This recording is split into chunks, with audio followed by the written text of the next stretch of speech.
Olá, boa noite. No Jornal Anhanguera de hoje você vai ver que a Câmara Municipal de Goiânia conclui as investigações sobre as irregularidades na saúde e pede o afastamento da secretária Fátima Muruê.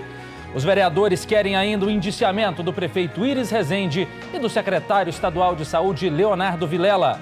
Um motorista de aplicativo é atacado com cacos de vidro por duas mulheres que estavam com drogas. Um piloto de helicóptero é preso em Goiás suspeito de transportar cocaína para facções criminosas. É grave o estado de saúde do rapaz atropelado na calçada por um motorista bêbado.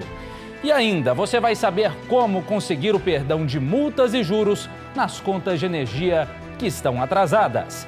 Hoje é 14 de maio. Seja muito bem-vindo ao Jornal Anhanguera.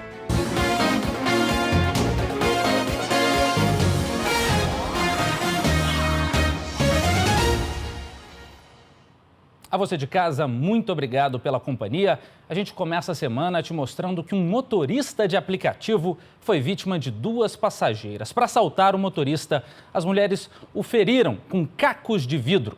A vítima conseguiu fugir e pedir socorro.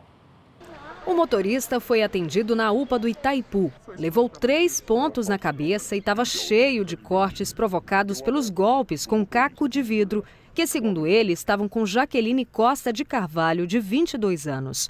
Os sinais da agressão também estavam na camisa manchada de sangue. O motorista pegou as duas mulheres na região dos motéis em Aparecida de Goiânia e desconfiou que seria vítima de assalto quando elas começaram a perguntar como dirigir o carro dele, que é automático. Nesse momento, ele decidiu alertar os outros motoristas do aplicativo para rastreá-lo. E quando chegou aqui no Itaipu, o que ele temia aconteceu. Me deram um choque no pescoço com a taser, né? Eu consegui descer do veículo e consegui luta corporal com uma delas. No momento que eu derrubei uma delas, consegui olhar que minha chave ainda estava no carro, que elas não tinham tirado, entrei e empreendi fuga. Dentro do carro ficaram os pertences de Jaqueline, bolsa, roupas, cigarro e drogas que foram levadas pela polícia. Depois do susto que passou, o homem não sabe se volta a trabalhar como motorista. Não sei se eu vou ter força para retornar. É uma situação que afeta todo trabalhador de uma forma muito drástica, né? Principalmente quem está todos os dias nas ruas. Só uma dessas mulheres foi identificada porque deixou os documentos no carro, acredite. Mas as duas fugiram e ainda não foram pegas pela polícia. Também está sendo procurado, um motorista que agrediu mãe e filha por causa de um erro na identificação do destino da corrida. O suspeito também trabalha com um aplicativo de transportes. As lesões estão por todo o corpo. São cortes na cabeça e na boca, hematomas nos braços. Mas a pior ferida está na lembrança. Um Dia das Mães que dificilmente será esquecido. É muito triste. Não comemorei o Dia das Mães. Passei o dia todo no hospital.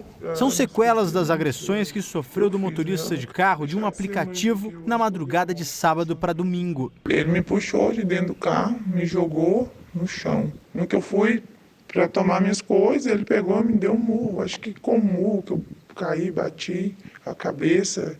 Eu não dei conta de levantar mais. A confusão teria começado porque o destino teria sido marcado errado no mapa do aplicativo. Eu falei para esse moço, tá no caminho errado e tal. E ele, nervoso, parou o carro e desligou o carro e falou que não ia levar a gente mais. O motorista, então, teria se irritado e começou a agredir mãe e filha, que tem apenas 13 anos. Nervoso, alterado, e começou a gritar, falando pra gente sair dentro do carro, sair dentro do carro. No carro estavam também a cunhada e a sobrinha de 8 anos de idade. As agressões só pararam quando apareceu um motoqueiro, que assustou o motorista, que fugiu. O crime vai ser investigado pelo 4º DP de Aparecida de Goiânia. Mãe e filha devem prestar um novo depoimento. Isso porque o delegado responsável pelo caso quer quer saber todos os detalhes de como aconteceram as agressões. A Uber Brasil tem que dar uma resposta clara, concisa e ser transparente com os clientes, pois uma grande parte da população faz uso dos serviços deles pensando na segurança. A Uber disse que a atitude do motorista viola os termos de uso do serviço e que, se confirmada toda essa história, o motorista pode ser banido. A empresa disse ainda que está à disposição das autoridades para colaborar com a investigação e também informou que está investindo em tecnologia para fazer viagens mais seguras. Nosso assunto agora é o caso Laís Araújo. Corre em sigilo a investigação do assassinato da advogada na semana passada no setor Alto da Glória, aqui na capital. Hoje, colegas de trabalho de Laís fizeram uma homenagem a ela. Começar a lida na segunda-feira, hoje foi duplamente mais difícil. A oração foi a usina geradora de forças aos colegas de todos os departamentos. Se despediram de Laís, agradecendo a convivência. Para a gente, assim, que dividiu o ambiente com ela, bem pesado hoje. Na quinta-feira à noite, Laís Araújo, de 30 anos, estacionava o carro nesta avenida do setor Alto da Glória, quando foi abordada por 2 homens que atiraram. Os suspeitos foram flagrados minutos depois, fugindo neste carro branco, guiado por uma terceira pessoa. Laís morreu no local. A Polícia Civil está atrás dos suspeitos e informou que a investigação corre sob sigilo. Nós procuramos a família da Laís. A mãe, Dona Odete, nos recebeu, mas disse não se sentir em condições ainda de dar entrevistas. Em momento algum ela demonstrou qualquer revolta, mas desabafou. Disse estar vivenciando a dor mais forte que já sofreu na vida e lamentou a filha ter partido no momento tão cheio de planos. A Laís queria ser juíza e estava se preparando para fazer um concurso. Por que tamanha violência? Nos tirou a vida de uma menina tão jovem, tão cheia de sonhos. É a insegurança que, mais uma vez, acaba com sonhos, acaba com planos, acaba com a tranquilidade de uma família. Um piloto de helicóptero foi preso no interior do estado pela Polícia Civil. A suspeita é que ele trabalhe para facções criminosas. Felipe Ramos Moraes, de 31 anos, foi preso num condomínio de luxo em Caldas Novas. Felipe é piloto de helicóptero e foi preso porque a Polícia Civil aqui do estado de Goiás está investigando o desaparecimento de um outro piloto de helicóptero envolvido com o tráfico de drogas. Os policiais foram até Caldas Novas pensando que Felipe poderia ser o piloto desaparecido. Mas quando localizaram o homem, tiveram informação de que ele tem um mandado de prisão em aberto na Justiça do Ceará. É um indivíduo que trabalha para facções criminosas. Existe sim uma investigação por envolvimento em 2 homicídios. O delegado disse que Felipe já foi preso em 2012 por transportar mais de 100 quilos de cocaína no estado do Mato Grosso até o Ceará, perdão. Felipe agora deve ser transferido para Fortaleza nos próximos dias. Tem intervalo rapidinho aqui no J1 e a seguir você vai ver que o adolescente atropelado dos movimentos, dos braços e das pernas. O motorista que provocou o acidente deve se apresentar esta semana à polícia. E mais, vereadores de Goiânia pedem o afastamento da secretária de Saúde, Fátima Muruê, e também o indiciamento do prefeito Iris Rezende e do secretário estadual de saúde, Leonardo Vilela, por supostas irregularidades na rede pública de saúde. São 7h24. Imagens ao vivo, agora da BR-153. O J2 volta rapidinho.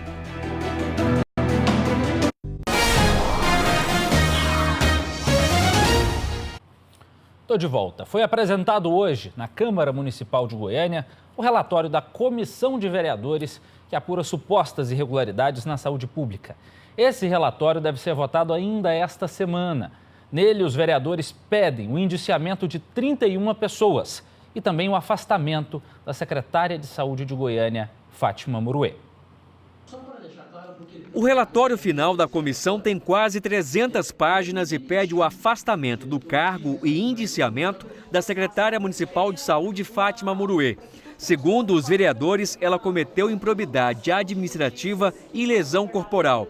Entre as principais irregularidades apontadas pela SEI estão o superfaturamento na manutenção de ambulâncias do SAMU, prejuízos com a terceirização do serviço de raio-x, enquanto a prefeitura tem equipamentos novos no almoxarifado e o caos no atendimento de odontologia. São falhas gravíssimas, tudo isso foi constatado com fatos documentais. Além de Fátima Muruê, o relatório pede o indiciamento do prefeito de Goiânia, Iris Rezende, do ex-secretário municipal de saúde, Fernando Machado, do secretário de saúde do estado, Leonardo Vilela,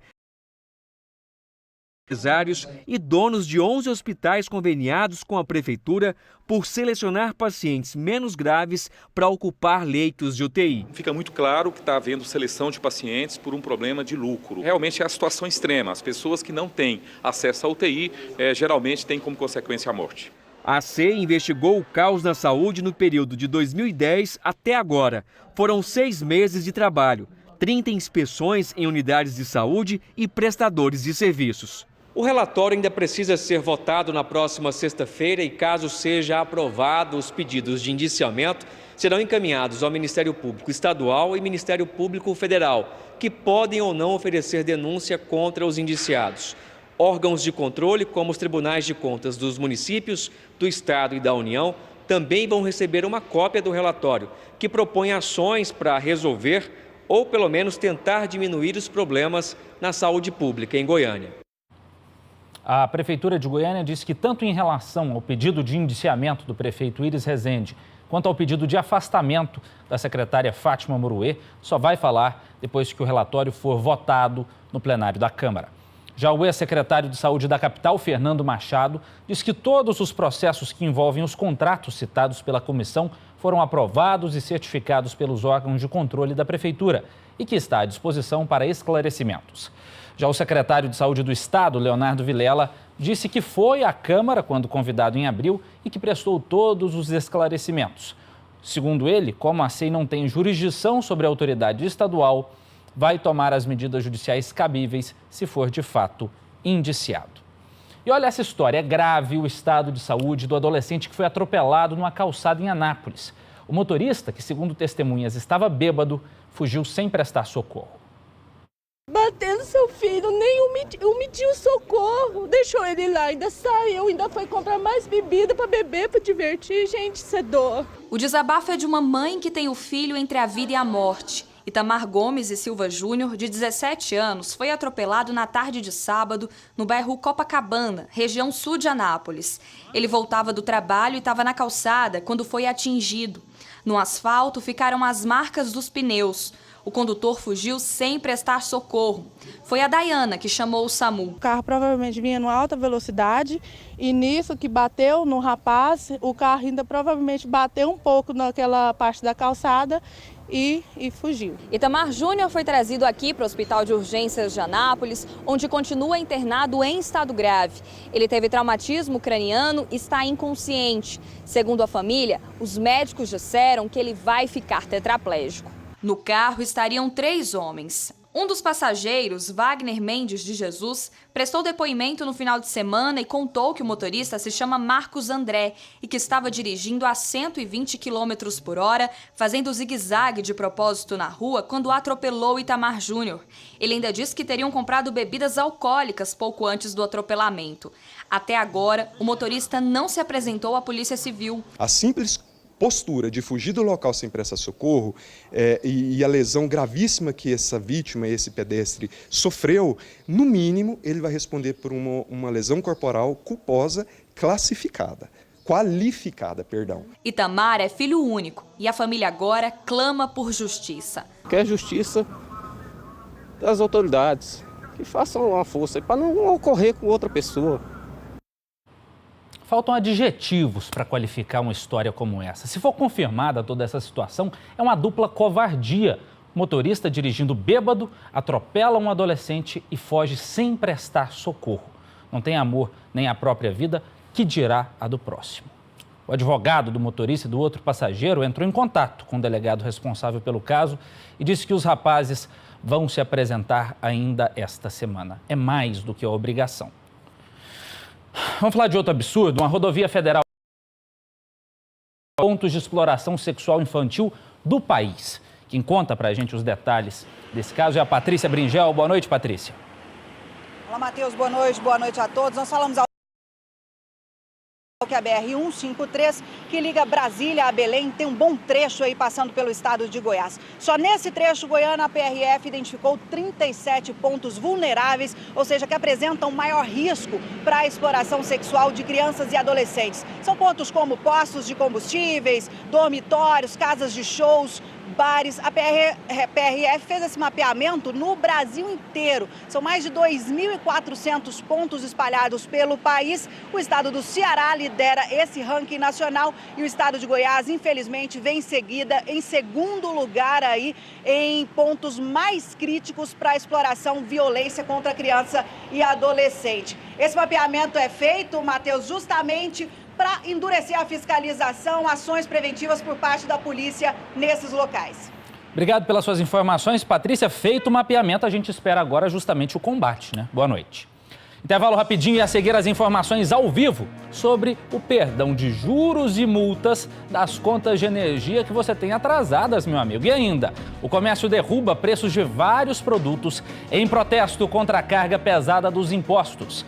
E o técnico Ney Franco assume o comando do Goiás com uma difícil missão pela frente. A gente te conta no próximo bloco. Eu faço questão da sua companhia.